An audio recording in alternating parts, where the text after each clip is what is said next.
Greg was a police officer. We met in college at Syracuse University, and we just really kind of grew up together, and then I enticed him to move out to Minnesota after graduation. They got engaged on a snowmobile.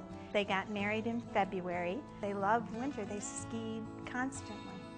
He was an excellent father. He was very caring. He was my best friend. He really, truly cared about people. I think that's what brought him to want to be a police officer. I first met Greg and Melissa about a dozen years ago. At that point, they were newly married, just starting out in their careers, and they just wanted to make sure in meeting with us that they had all their bases covered. We always went for our annual review and got the plan, and we would do what we were able to, and Joe provided good recommendations. Analyzing Greg's situation, he had already maxed out the amount of life insurance coverage that he could get through his employer, the Minneapolis Police Department. As we looked at what he wanted to do for his family, if something were to happen to him, we needed to add additional coverage on top of that. And we did that both through some term and through some permanent life insurance to get the full package that he had. He'd been treated for acid reflux for a couple of years. They did some tests and they decided something was wrong with his gallbladder.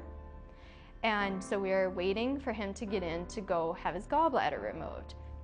He was getting better, he was doing well, and then he started not feeling well again. He ended up in the hospital, and they took him in to do this upper endoscopy. And I remember he was like kind of coming to, and he's like, "It's really bad. I've got cancer, it's really bad." I'm like, "What are you talking about? You don't have cancer? Like, what do you mean it's really bad?" And the doctor came in and he said, "I'm sorry."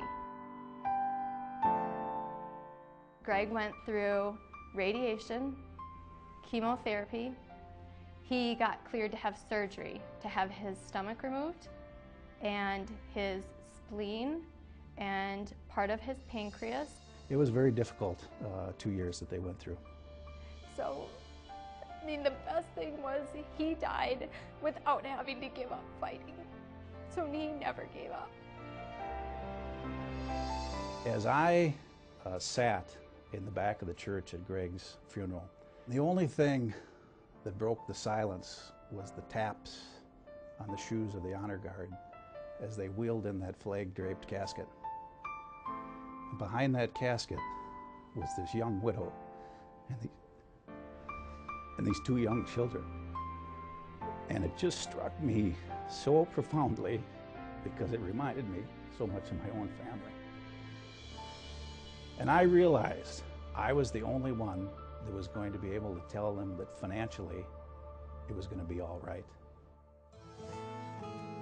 We were able for Melissa to pay off all debt that they had and fully fund educational accounts. We were able to put together short-term funds, medium-term funds, retirement funds for Melissa. We basically were able to make sure that financially everything was going to be all right.